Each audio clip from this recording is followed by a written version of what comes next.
Ladies and gentlemen, good evening and welcome to the second of the four presentations during what we call here at Boston College and the Society of Jesus as the Triple Jesuit Anniversary.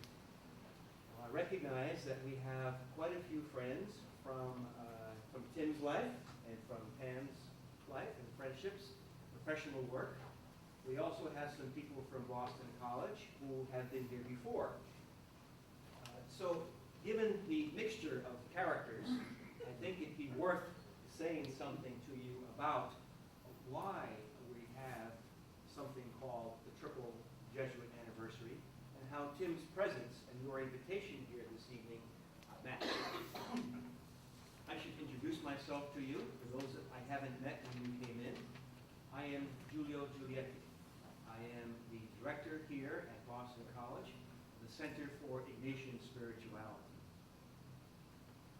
The triple anniversary refers to the anniversary of three dear friends. St. Ignatius Loyola, who was the founder of the Society of Jesus, his anniversary is the 450th anniversary of his death in 1556. The other two gentlemen are both also Jesuits and friends of Ignatius. They were compatriots and early members of the Society of Jesus. One is St. Francis Xavier, who many of you have heard, and the other is St. Peter Faber, probably someone you may not have heard that much about, but also a very important character. I don't want to spend too much time talking about each individual. That we did last month. There are three anniversaries. There's a celebration and a presentation in September, October, and November. And this evening's is obviously the October. And we're really talking and celebrating the life of Peter Faber. Just quickly, Peter Faber was a Frenchman from the high region of France, close to the Italian border in the French-Italian Alps. He was a shy man, whom Ignatius shared a room with when, please come in, we have room? Whom Ignatius shared a room with when he was a student in Paris. And in Peter Faber's own writing, he says, Master Ignatius, which was a kind of reverential term in those times, Master Ignatius, even before St. Ignatius was even ordained a priest, he showed me my soul. And I tutored him in philosophy, French, and letters. So they had a mutual relationship. Although there was about a 20-year difference in age, they had a friendship that was really based on love. Francis Xavier, the third person that we're celebrating, was a friend of these two gentlemen. And there was a lovely friendship between them and between the other early members of the Society of Jesus. This triple anniversary celebration, we figured the best way to celebrate the lives of these gentlemen and their interaction with us is to look at and to celebrate an aspect of their character. Last month I should say, in the first presentation, we spoke about spirituality in general. Then we looked at Christian spirituality. And thirdly, we looked at the Christian spirituality of Ignatius Loyola. What was the way in which this man discovered his own humanity, the humanity of others, and how God interacted and related to other people and to himself?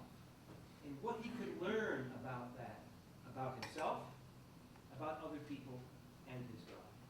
And how he could help himself and others to seek God in all things. We'll find it. This evening's presentation, in celebration of St. Peter Faber, is on the relationship between Peter Faber and Ignatius, which is really one of comradeship, friendship and love, especially between Ignatius, who was older, and in a way was a teacher, if you will, to Peter Faber. He was one with whom he worked. So hence, we have the name of Tim's presentation tonight is Loving Those with Whom We Work, a Psychoanalytic and Spiritual Vision. I'm not going to say anything more about that because I think I will steal Tim's thunder. That'll be the day, right? But what I will do is say something about Tim. I'm assuming, please, we have some spaces up here. This is like church or synagogue. People who come in late always have to come up. Welcome. Something about Tim. First and foremost, we're talking about love and friendship. Tim Cochins is my friend. He's one of a long-standing friendship, a long-standing relationship or friendship that I have with Tim since 1984. I arrived at Boston College in January of 1983. It was my first incarnation here. And Tim was working he was a full-time counselor in the counseling psychology department here at Boston College. Please come on. I was working in the theology department and designing some international programs. We became friends and co-workers, and then Tim moved into private practice in the Boston area. He's been working in the Boston area for about 25 years as a clinical psychologist and as a psychoanalyst, well known in both areas. Many of you know him as a teacher. Tim is an excellent teacher. You know him as a colleague. He's a wonderful colleague and a clinical psychologist, and one with whom we can share our own work and our own struggles as we try to be of assistance and love to those with whom we work. There are many other things I could say about Tim, but I'm going to say one final thing. Many of you have been in the Intersections Faculty and Staff Seminar here at Boston College. And if you have been in the seminar, you will recognize that Tim is one of the quote-unquote outside specialists that we invite to come into the seminar once every semester. He comes in on the 9th session of 10 sessions.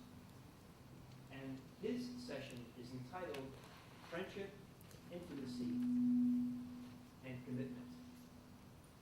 From his engagement with people during that seminar, I recognize that Tim would be a wonderful presenter for the second session of this triple anniversary.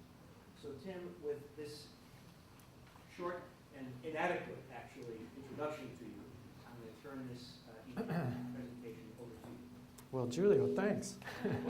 It's a very generous introduction. And thanks for the invitation to be a part of this series of talks for the Center for Ignatian Spirituality. Wow, welcome. Usually whenever I do a presentation, I know, there's feedback. Okay.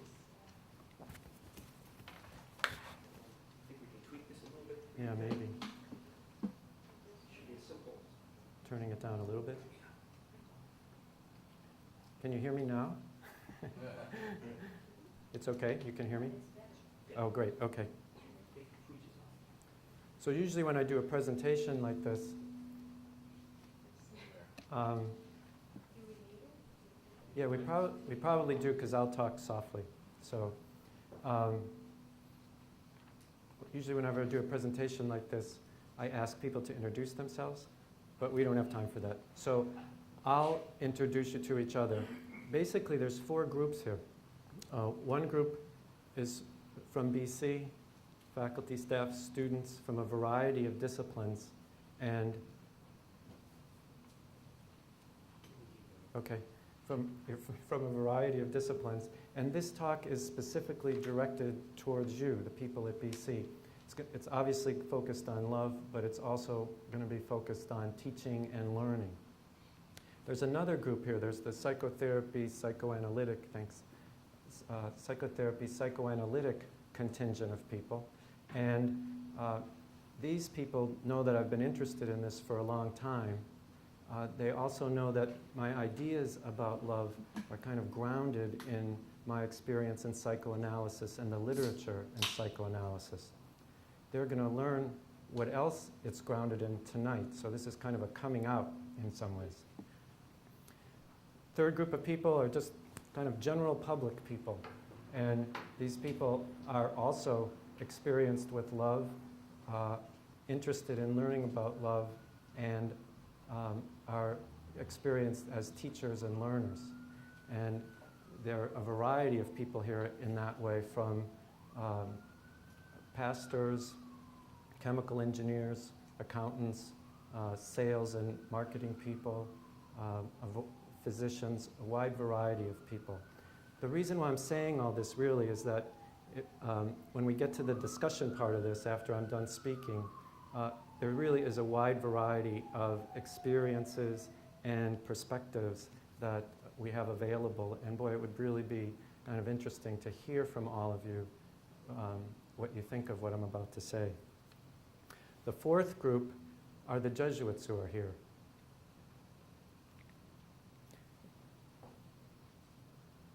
And we're really honored to have you, because basically we're all here for you. This is a celebration of the Jubilee, the Jubilee year of the Society of Jesus, the society that has done so much for our world. BC is just one example of what the Jesuits have done. And we're particularly celebrating tonight Francis Xavier, Ignatius of Loyola, and Peter Faber. And we're dedicating this evening to their shared love and the love they shared with the world. It was Francis Xavier who wrote in a letter to Ignatius in 1549, "It seems to me that Society of Jesus really means society of love and harmony of minds and hearts."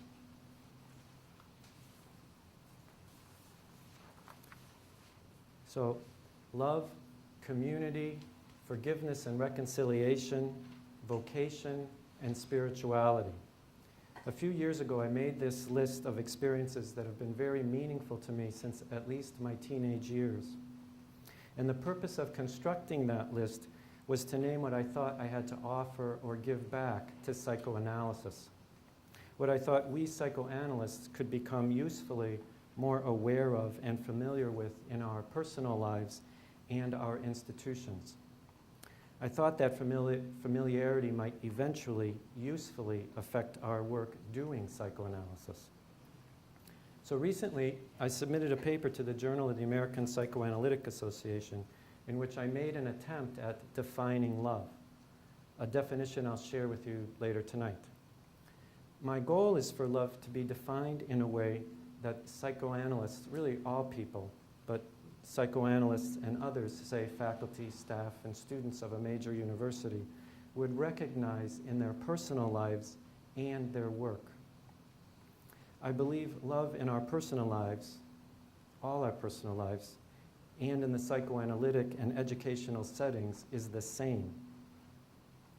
Just as forming an analytic relationship with someone and doing analysis are creating actively loving relationships, so personally and institutionally forming relations, So personally and institutionally forming relationships for learning and learning often creates actively loving relationships as well. This evening I'll also try to have what I say be a contribution to the dialogue between the gospel and contemporary culture. After all, I first consciously learned of love in a setting informed by the gospel, my Catholic high school. And I bring that learning to my attempts at understanding love in psychoanalytic and higher education settings. I imagine the dialogue between the gospel and contemporary culture as occurring within each of us. We hear or experience the gospel of love, and we're in dialogue within ourselves about how to live out our response in our culture. So tonight I'll be talking for 28 more minutes about love from a number of perspectives, and I'll define it in a very human way. And then I look forward to sharing and discussing your reactions. I'll be particularly interested in hearing about whether or how, in your experience, you and others love while teaching or learning, in any context, whether it's here at BC or whether it's in the psychoanalytic, psychotherapy context, or whether it's as a pastor or a physician or accountant or whatever. We can also discuss how your love is associated with your spirituality.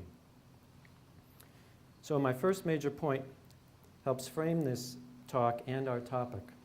I think of it as beginning from a theological perspective, but you don't have to. That's not necessary. When I speak of hearing the gospel of love and being in dialogue about actively living that gospel inside us out into our culture, I'm framing this talk on love and love for all of us as occurring within stories of vocation.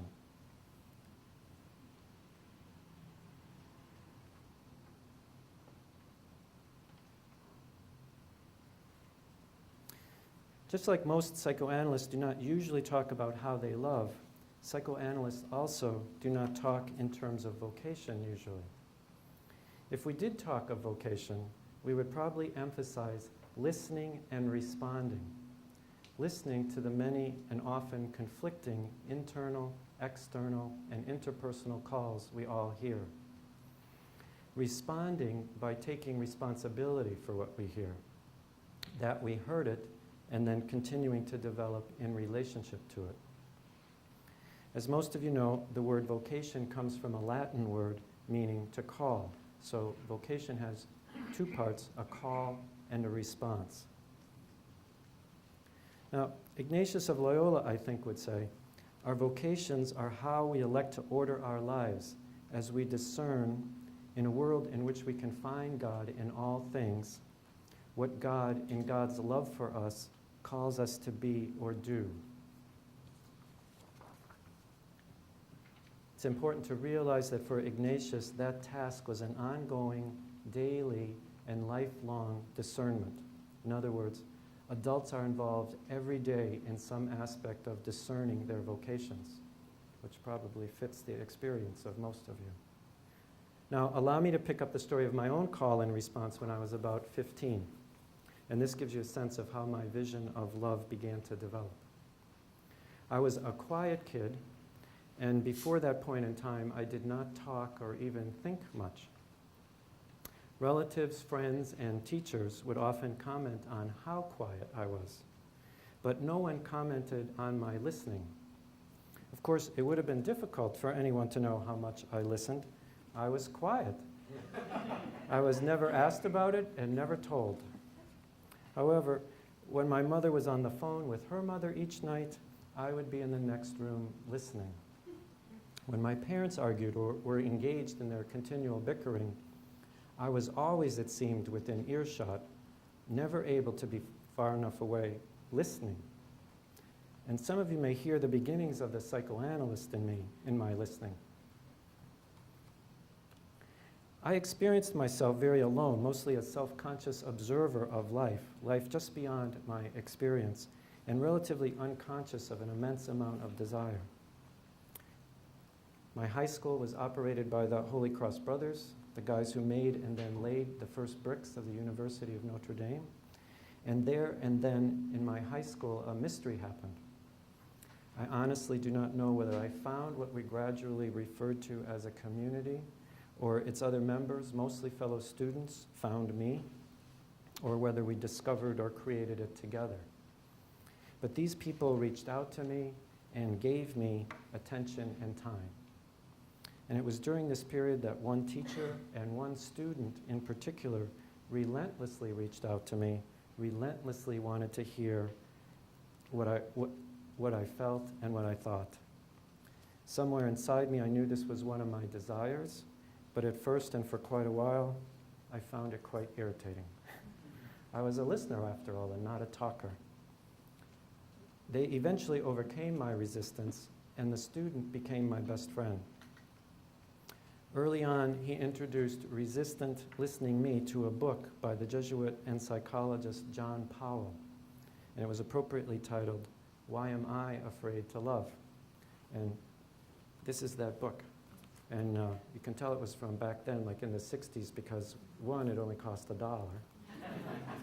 And two, it has this distinctive graphic design throughout it that comes from the 60s, which probably most of you don't recognize, but I remember. So that book helped give me words for not only my fear, but for what our entire group, including me, was also experiencing positively. And we gradually came to see ourselves as a community, actively maintaining an openness and generosity to each other and new students that many of us thought of as loving. So that's how I first explicitly became aware of and interested in studying love. And this paper tonight is part of what I see now as my vocation, my lifelong response to that profound call and experience of love that I longed for more of and longed to understand. Of course, we all have experienced love, and we're all engaged in giving and receiving it, to some degree, with variations in quality, as well as fearing and resisting it. So this is one answer to the question, why is it that love occurs in stories of vocation? The bottom line is this, and this is my second major point. Love is pervasive and fundamental in human life. Cool. Let me describe in a number of different ways what allows me to say that. The first version of this I think of as being in the Jesuit tradition and having theological resonances for some of you. So here goes. I understand love is a gift. We come into the world expecting it, receiving it, and eventually giving it. Love is forgiving. We expect, receive, and give love simply because we exist. And if that isn't forgiveness or at least mercy, then I don't know what is. Similarly, in the spiritual exercises, in his contemplation to attain love, Ignatius said to ask for what we want to be given. And then he immediately stated that what we want to be given is, and I quote, interior knowledge of all the great good we have received, in order that, stirred to profound gratitude, we may become able ourselves to give love and serve, end quote. He mentioned as the gifts we have received, and they sound to me a lot like our entire selves, and I quote, existence, life, gifts particular to myself, like my liberty, my memory, my understanding, and my sensation, end quote. More philosophically, one, we're born into the world needing and prepared to receive love, yes, even as infants. Our vulnerability implies this. Two, the vast majority of us actually receive it to some degree. That is, we are born into a loving world, more or less, a world that holds, feeds, and relates to us, a world represented at first, but not limited to, our first caregivers. Three, in addition, eventually, we respond to our world with love. We're prepared, for example, to eventually respond to our parents with love. So we're born into the world prepared to love it. If you think about it, it could not be any other way for us humans.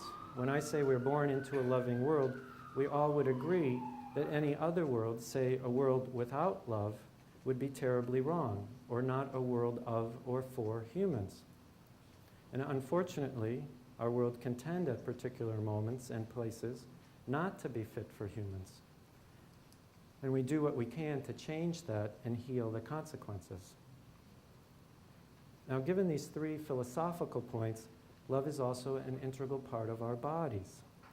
We are biologically, genetically, chemically, neurologically, physiologically, evolutionally prepared to respond to love, be changed by love, which is another way to say develop within love, and to give love. It seems to me that what I've just said applies to all humans that I know of, equally to men and women, homosexuals and heterosexuals, as well as all races, cultures, creeds, and social classes. So now let me try a more psychological and psychoanalytic version of this theme. In our lives, remember, love is both pervasive and fundamental. Love is pervasive in that beginning in our earliest times, we experience many variations of love, often from many sources. Some of us are immersed in it. We not only experience love, but also usually learn from those sources patterns of how to love. So, as an illustration of what and who we can learn to love, listen to the range of responses I've received primarily from psychoanalysts and psychoanalytic psychotherapists completing the statement, I love or loved blank. And note well, this is the same question that I asked all of you on the handout that were sitting on when you came in. And also notice that I also noticed that I didn't ask on that questionnaire, who has loved you? So if we add that, you really can get a sense of how you've been immersed in love. This is the answers I'm about to give you are about who or what you have loved. So the results are that we love a range of people and experiences. In regard to people, some are dead and some alive. Some are in our past but are not now active in our lives. The category of relationship to these people can vary. The categories include spouse, partner, sexual partner, children, parents, siblings, other relatives, friends, mentors, teachers, students, and people known personally or not, like famous people known only through their work or through accounts of their lives. Some are individuals and some are groups of individuals, like family or humanity or a team, like the Red Sox. In regard to non-human experiences, some are alive, like pets, for example, or a garden. Some are not, like sunsets or star-filled skies. Some of our experiences of love could be conceptual, like loving creativity, or emotional, like loving laughing, or activities, like running or baseball or shopping, or your profession or job. Tangible and sensual, like walking in the surf, or chocolate, or fashion. Imaginative, like a particular fictional narrative or character. Or indefinable and mysterious, like God. So remember I said love is not just pervasive, it does not just develop in us with great complexity and a variety of patterns. I also said love was fundamental. So simply, love does not just develop uniquely in each of us, love develops us creatively. Psychoanalysts most often think of us developing through our loving in terms of creatively internalizing what we love through some form of identification. So we all identify with, for example, very early in our lives, some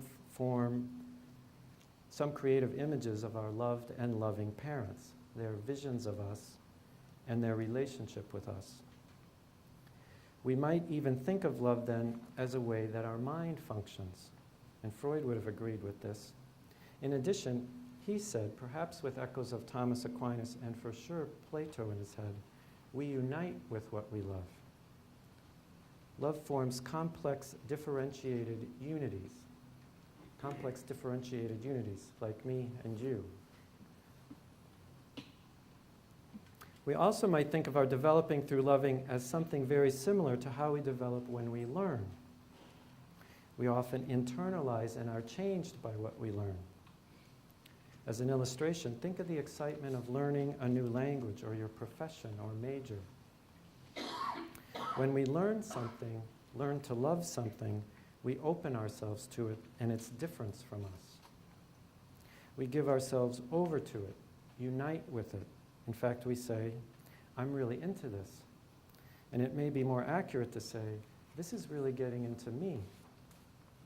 We let what we learn or love affect us. We are changed. It develops us. Ignatius often used the word more, always wanting to develop more. We are greater or more because of what we have learned to love.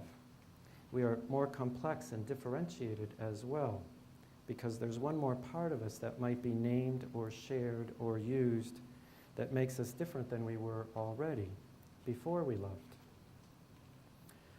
Love is so pervasive and foundational to ourselves, our identities, that I like to say, along with the psychoanalyst and philosopher Jonathan Lear, we are structured love. So this discussion leads to a number of other aspects of love that I'll designate now in the form of a definition, my third major point.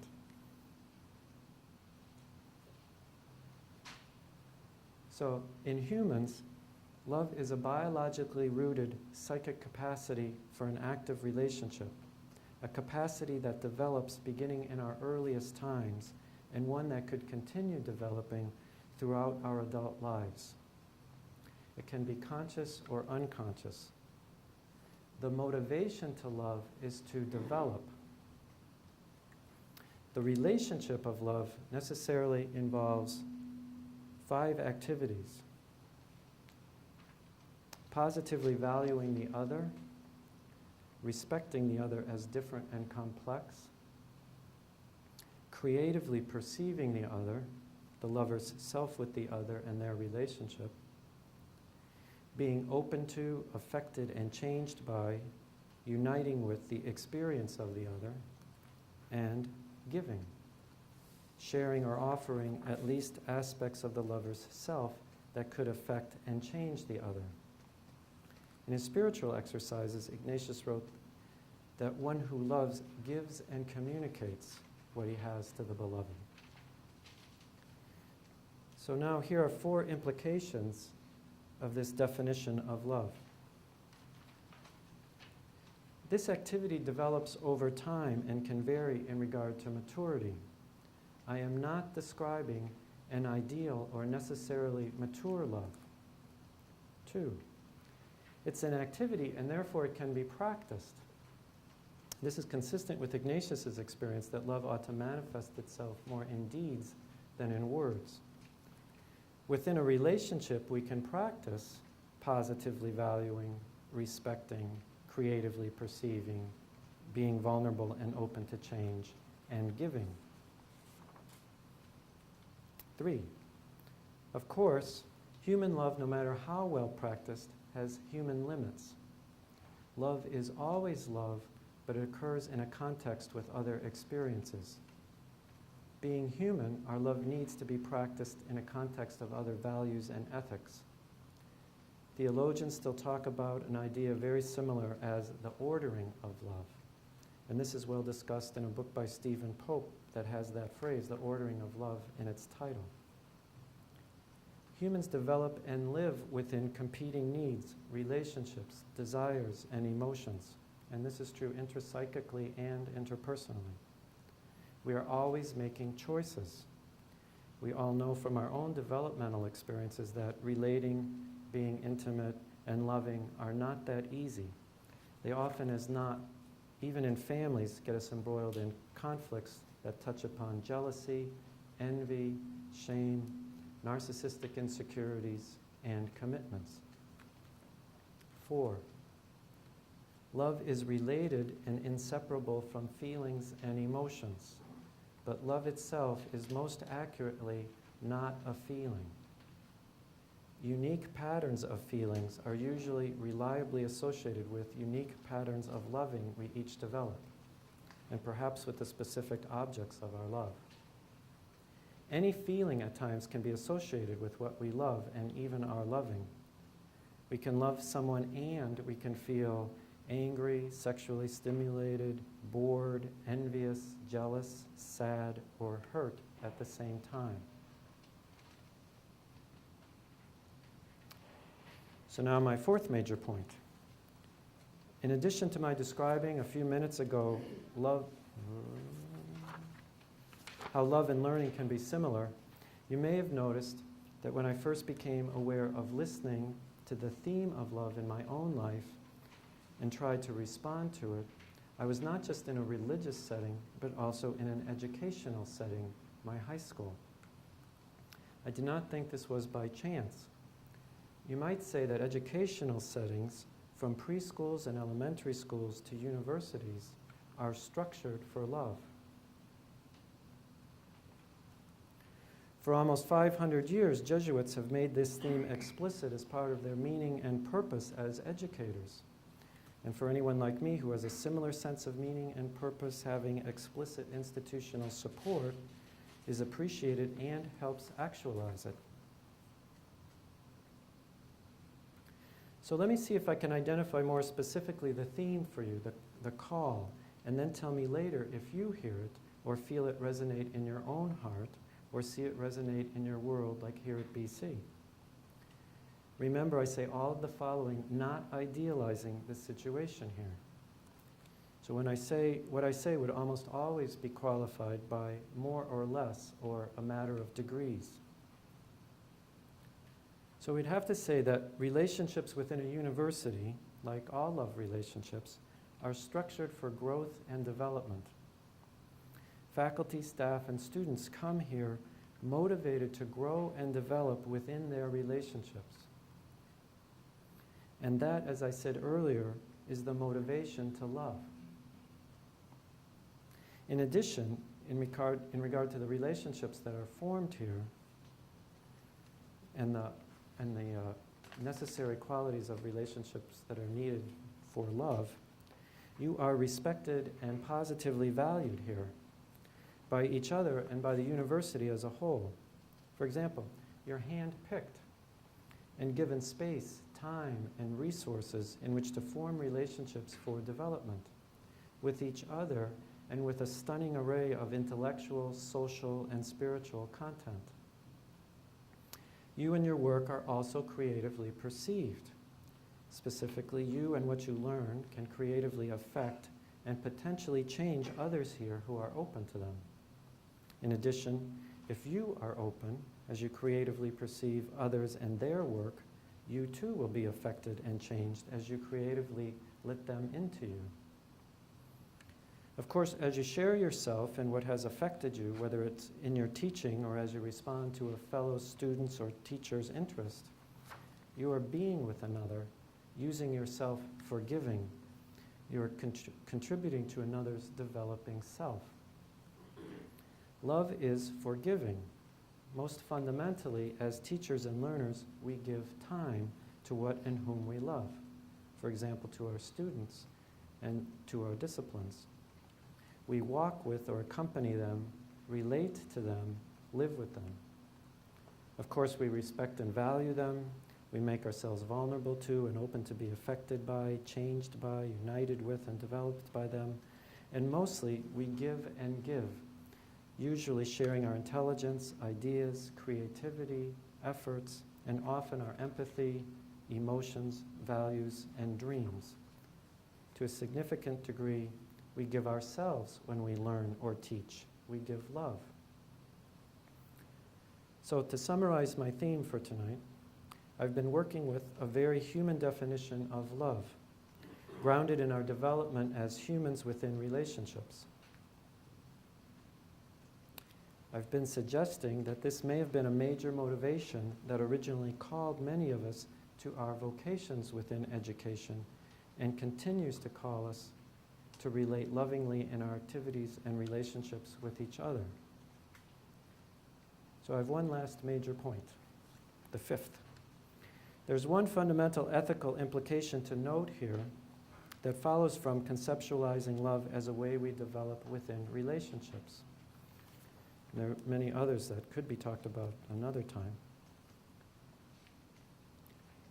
It is that love is an important capacity for all of us to be aware of, understand, develop, and exercise more. Each of us is ethically responsible for our loving relationships to our world. And the world in this case includes all those places, people, and activities that Ignatius and the early Jesuits we are celebrating tonight experienced as gifts from God, where they found God and where they were called to bring God through their love. Places such as our personal worlds, like here at BC and our homes, the world of nature, the physical world, the world of art, ideas, and physical endeavors, and the world of people, past and present, those belonging to our families, groups, and tribes, and those that do not. We could simply say we all have a vocation to love.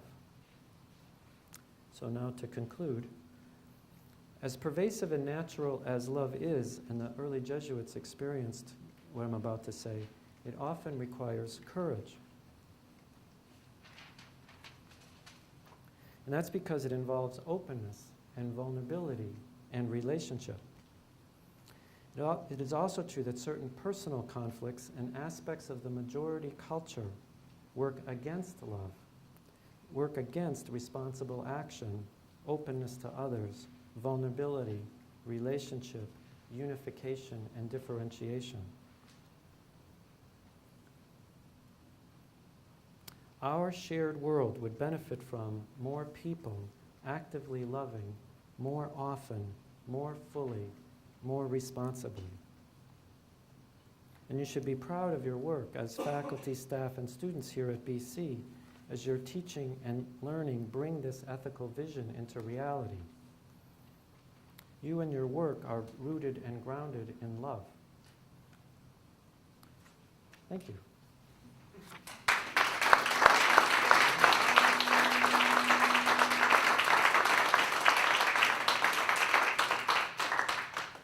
So, if you have any questions, I'll answer any questions, or try to. But I'd like to move us in a direction of a discussion about whether, if we could talk about, if you hear this theme or call to love in your lives. And I'd be particularly interested in moving us in the direction of whether and how you experience love in teaching or learning. And if you want to, you can refer, and teaching or learning in whatever context, whether it's, again, at BC or in psychotherapy or whatever else you do. And if you want to refer to the questionnaire and your answers to the questionnaire, that would be fine. And one other thing we could talk about is if you feel like your love is associated with your spirituality, that would be a relevant and worthwhile thing to talk about as well.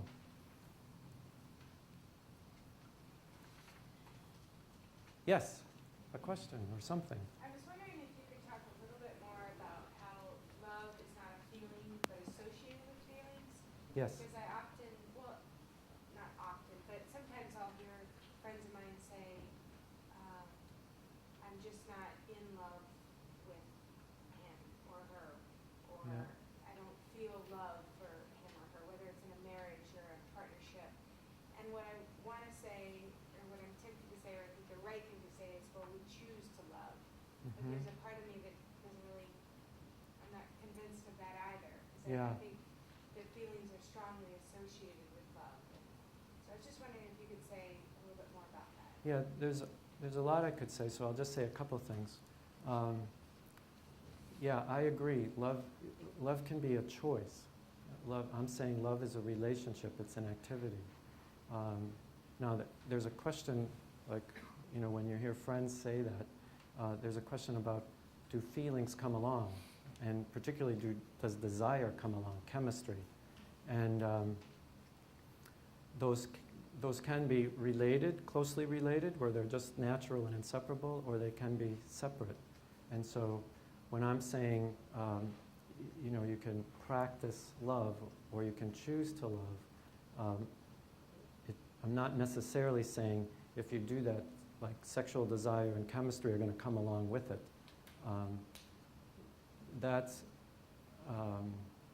I'd say, like sexual desire, that kind of chemistry is another another motivation that people have in their life that's stimulated by, kind of, whatever would be, kind of whatever would constellate and stimulate that set of feelings in the person. So they're very related, but they can be separate.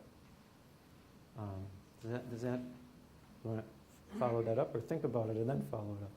Yeah, okay. Other questions or comments?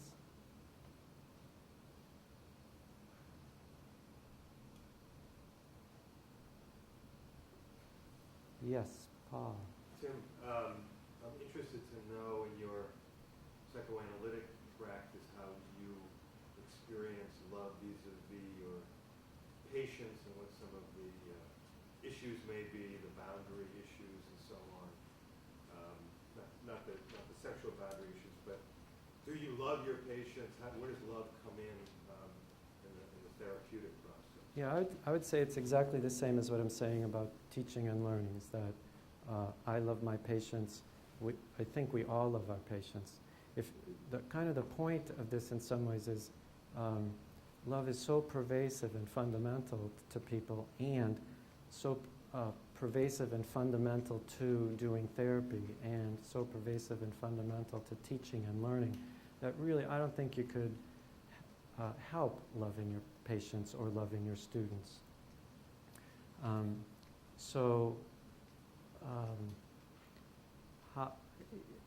I could say the same thing I said for teaching and learning, is that in psychoanalysis or psychotherapy, we respect our patients as different.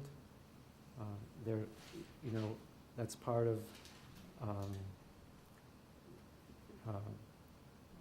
what we do in wanting to listen to them, is hear their story and hear it in as much detail as possible. We value them, positively value them. We spend time with them, positively value them in that way. We're interested, we want them to tell us what's going on with them. We're open, vulnerable to being affected by them. I think any therapist has to be able to be affected emotionally by their patients. Otherwise you'd be cold and you'd be missing a lot of information. But even information aside, you want the person to feel effective in their life, and it has to be genuine. And so you need to be affected genuinely yourself by your client or patient. If it's really genuine, you're going to be changed by your patient. I think you're going to think different things than you've ever thought before, and feel things that you may have felt before, but uniquely in this particular relationship. And then, oh my God, we give to our patients, clients all the time, mostly attention, but also just intense thinking, and in a way that we try to be helpful with. So that fits the definition. So I would say, yeah, we love our patients. And another thing about that, and why I think this is important, is that there's two basic reasons why this is important for psychotherapists. One is that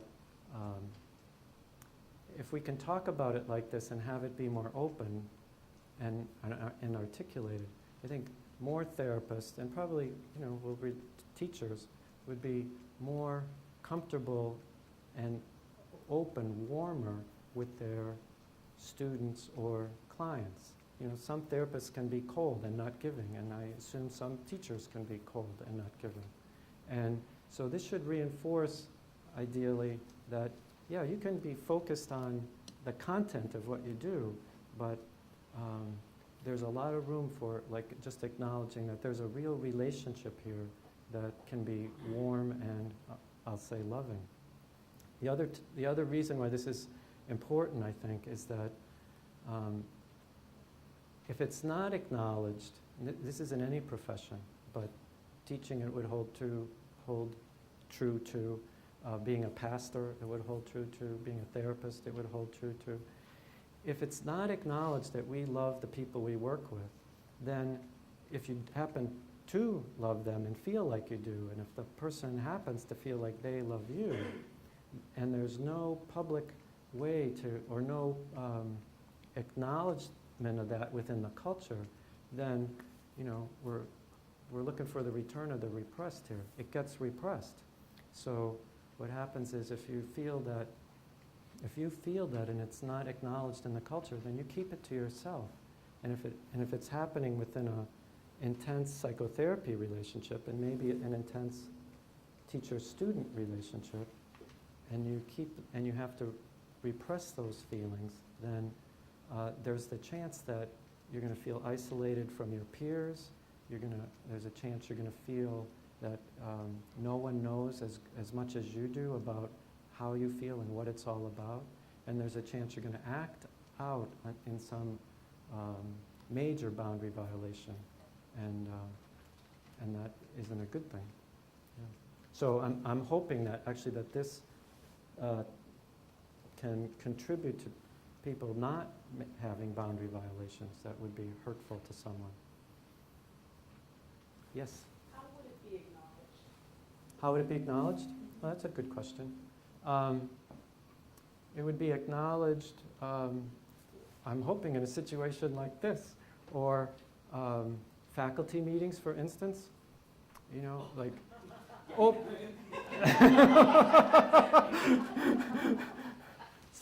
sometime, maybe in a group of faculty meeting privately on their own. How about that? And you know, that's what happens when psychotherapists get together and meet. Hopefully they do, and hopefully that's what happens, is that people acknowledge their feelings about their patients and can get some support for, yeah, that's a feeling, I've felt that too.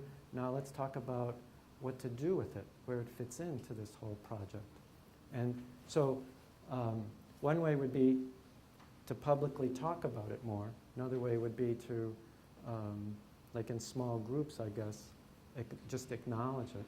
See, Tim, because I'm trying to figure out here this sort of difference between, when you just answered this gentleman's question about the relationship Yeah. between your patient and you, Yep. and I got the impression from your answer that the love that you felt with the patient was sort of a pervasive thing that you feel with all patients. Yes, Because, you know, you went through the list and right. you respect each other, change, open to them. I'm sorry, I don't remember the No, exact. that's okay. But I could put it up there again. yeah, yeah. but is it a pervasive thing so that you sort of love everybody, or is it something that Oh, there's that's a great particular question. patient? Yeah, I would say both. You know, what I'm talking about, you're good at this. You get the drift real well. Yes, that what I'm talking about is there's a way it's pervasive, you know, and that's a really worthwhile thing for all of us to know, and it should be reinforcing to do more of it. And then, yeah, absolutely, it's individual. And it gets, you know, in a therapy situation, it gets really intense sometimes. But, you know, it doesn't have to be intense in a So there's dangerous way. Yes, there's degrees. Yes. Yeah. John, yeah. I'm going to rise to the invitation of acknowledgement. And so give an example that came to me as you were talking. Say about some years ago, I was visiting a professor back over at Harvard, and I was assigned a graduate teaching assistant, a wonderful young Canadian doctoral student. And after we would I would give a lecture, then each of us had a discussion group, and then we would go back to my office and talk about it. And I remember that one of the things that struck me is how wonderful it was for this person who was, like Ignatius, to be your favorite, 20 years younger than me, falling in love with the same thing, that is to say, teaching. And we Yeah. kept, and the subject matter, it was, of course, in the psychology of religion. And we would have these wonderful conversations.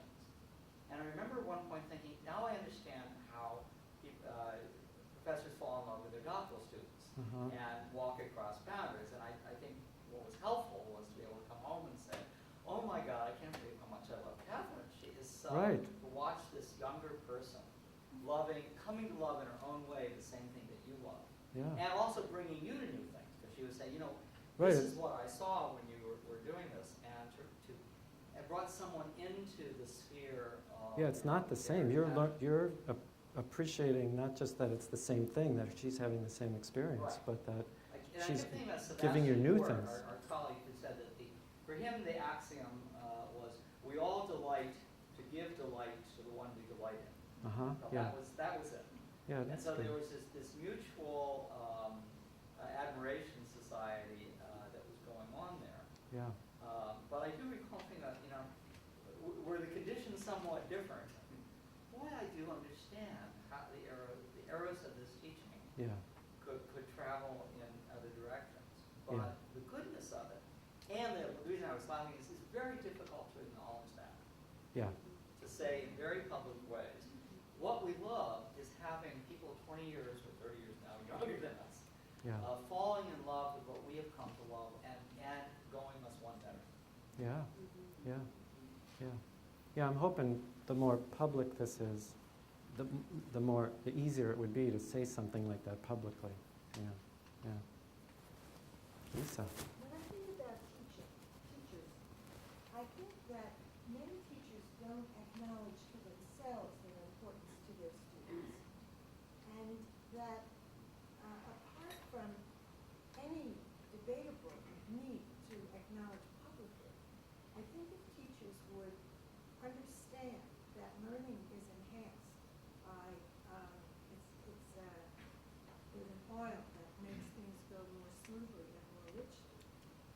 Yeah, If there's a mutual regard, if the teacher can acknowledge to themselves that they are an important person in this student's life, and therefore that they understand that, they can bear it, they can, and through that, treat the student with even enjoy it.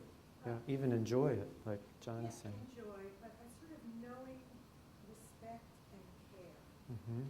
I think that's the form of love. And I think Yes. I have unfortunately seen it in too many places in higher education, everything from higher education to music lessons, that teachers are denying their importance Yeah, to their students. Yeah. And I think that it's simple but huge. yeah. Well, there's a way that people feel more comfortable if it's more technical. And it's too bad because what I agree with what you're saying is that it would increase the learning a lot, if people could be just a little more open to the relationship part of it. Yes. Yeah, yeah, yeah. Yeah. Yeah, Alec, yeah. I'm interested in, you used a phrase in there about maturity at one point. And Yep. I think I'd like you to talk a little bit more about that, because I'm thinking that there are, as I think about students and, like I take a group of students to Jamaica for the spring break. We go down and work in an orphanage there. Mm-hmm. We're there for a week, and I would say that I love those students. at Yes. that time. Yes. I really, we are doing something together. There is a mutual respect. We have a goal so much as an immersion together into that activity. But it only lasts for 9 days. Mm-hmm. So, the notion of maturity Mm-hmm. is what I'd like to talk about. Okay. So I'll talk and let me know how close I am to where you want to get to once I start. First of all, maturity, like over time and development maturity, like what do I want to say about that? Yeah, love doesn't necessarily have to last. Love can be for a short period of time. So, and it can develop pretty intensely quickly or very slowly. So part of how what I said applies to what you're talking about is that it, that really is the case, that it can be love, it can be intense, it can be relatively quick, and it doesn't have to last. However, I'm not sure it really ends there though either. you know, I'm not sure your relationship with those students really ends when you come back from Jamaica. And so it may not be as intense after that. And so, you know, one way I would, you know, at least consider thinking about love in that situation would be that, yeah, you had this very intense, in effect, start. And with some of those students, you may never see them again, and you just had that good quality experience. But with some of them, you might see them again, and it may not be as intense the next time you see them. But then that's still a relationship with them has started, and there was an experience of love at the beginning of it, and you know, who knows where that's going to go farther down the road. It may be the case that you feel that way again, or not, you know. But try again, like where do you want to get at? That sort of answers. I mean, I think I was wondering whether you were talking about maturity in terms of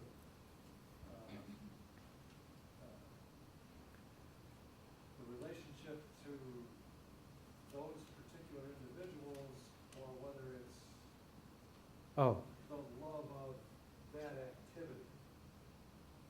So, you know, if we were going to talk about loving what you teach, you love what you teach, and you share it with the students that you're teaching, but you don't know them very well. I mean, you may talk to them occasionally, but what you're loving is the information or the subject, and that continues to mature. well, let me interrupt, and John, if you want to respond, you can too. But Well, I was but thinking let me say in terms of my presentation, that's a really important point. Is that I'm saying, and it's not the way people usually think of love, is that people can love other things besides people. They can love activities. They can love their profession. They can love the body of knowledge that they're getting into. They can love music. They can, you know, that's a powerful and legitimate, full and intense human experience. It's not just people. But go ahead, John. I was thinking that there's some way in which when you teach the kind of things that those of us in the humanities teach, or theology, you actually do in fact get to know someone very well. There's a kind of disclosure of soul, and in the same way that Ignatius, Faber says of Ignatius, he showed me my soul. But Ignatius too learns the soul of Faber in that. And so in the exchange, in fact, there's a kind of a deepening, you know, self-disclosure. For all I know, that may happen in biology labs as well, where you actually know something about someone by watching them work through together something that is hard and tough and challenging. But I also wonder whether part of the maturing is that there's some stage in which you can get stuck at, I've recognized that risk. It feels good to have the reflected admiration and appraisal of your students. And you can find yourself playing for that. And then there's a moment, I think in the 25 years of teaching here, where I realized I was really close to a boundary because it felt so good. And then, as I got to know this individual, I realized how vulnerable they were to pulling for that from the pulse. And that I realized that I love that person in the way in which the Buddha said to love someone is to really desire their happiness and not yours. I realized I didn't want to be one more adult who's going to take advantage of this young man. And that what I actually owed him was a kind of distance that didn't promise more than I could deliver, because he was pulling for it at every point. And it would have felt very good to believe that I was the bountiful person who's going to save this kid's life. Mm-hmm. Yeah. And so I think part of it for me was a great lesson that the best thing I could do at a particular point was to ask, what does this person need? Not what I need from that person. And I think this is an ongoing issue when you get intimately involved with students around the things that matter to them. Is to always be asking, is this about me or is this about you? Yeah, that's a good question to ask, yes. Yeah, Glenn, yeah. I'm interested in the exercises for loving. It seems to go to therapists when they're sort of sick and inward and can't relate, can't love the way they want to love. And if they were able to love love the way they wanted to love, they probably wouldn't need to see the therapist. They probably wouldn't need to pay the money and spend the time. So, as a therapist, I mean, how do you impart those extra? You talked about that it's a learned process. It can be a learned process. Yeah, yeah. And it's it's the forgiving thing that you can learn. As you learn how to love better, you can give out more, then you probably are going to be healthier and not so needy of a therapeutic relationship. Right. How do you get them there? What are the exercises that one can do to learn to love better, I guess? Learn to love better. If it's a learned process, then how do you learn it? What are the steps you use? Well, that's a good question. That's what therapists ask themselves every day. Is how can I help this person, Right, look- there's stuff that, Yeah. whatever. Yeah.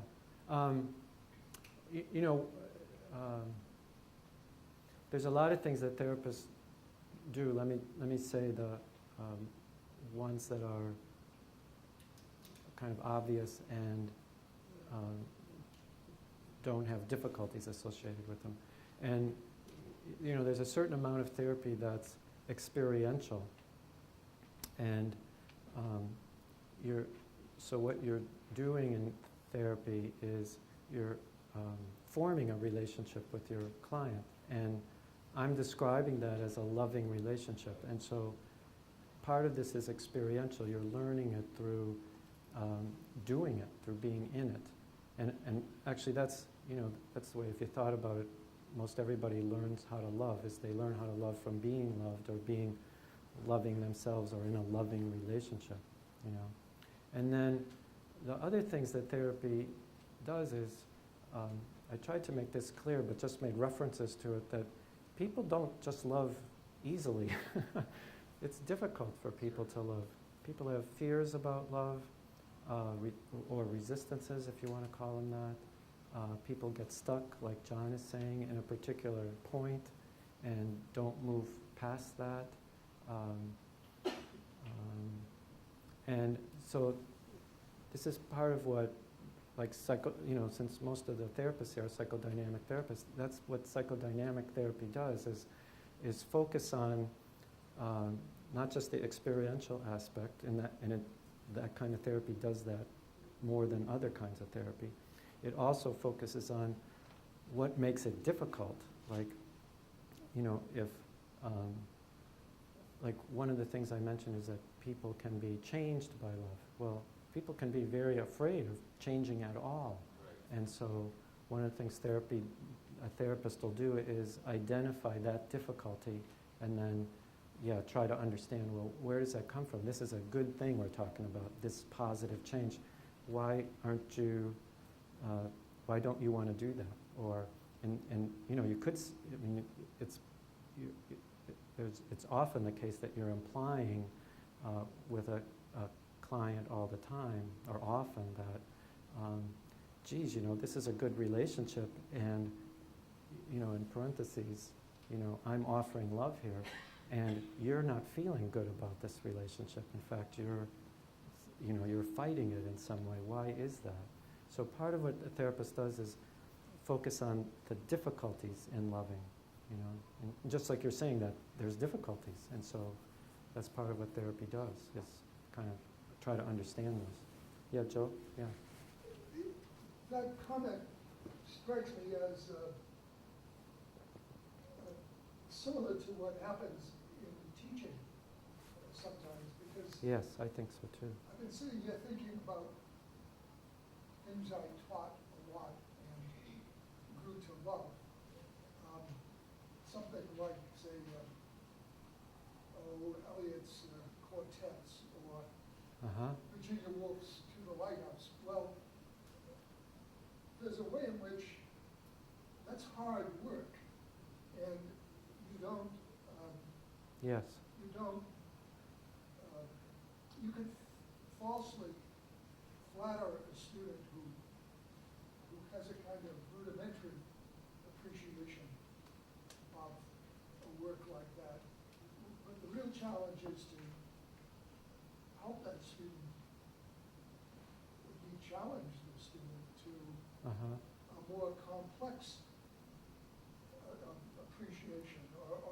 response to work like that, indeed, both of those works and others I can think of are really finally about love, Yeah. very explicitly. Yeah. But even the love that they're about is a rather complex and hard one kind of love. Yeah. The love of Mr. and Mrs. Ramsey, say. Mhm. And so, I guess what I'm trying to sort out in my mind is the difference between easy love or cheap love Mhm. and love that's worth the complexity of the other person, Yeah. the relationship. Yeah.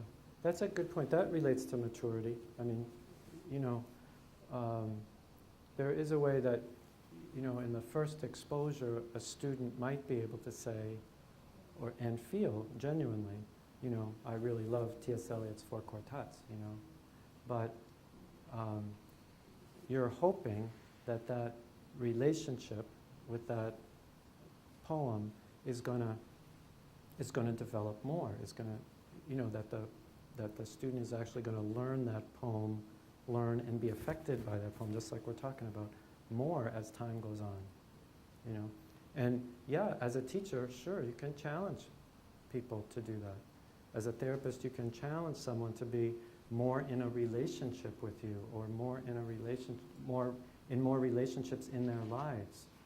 And just like you could challenge, just as you could challenge a friend or, you know, somebody or a spouse to be more in relationship with you. Yeah. Yes, Nina. I think the word love is a word that's used for so many things. Somebody can say, I love ice cream, right? And then they can say, and I love my child. Now, when you say I love ice cream, you're basically saying it gives me pleasure. But the kind of complex love for another person, I think that's what you're talking about.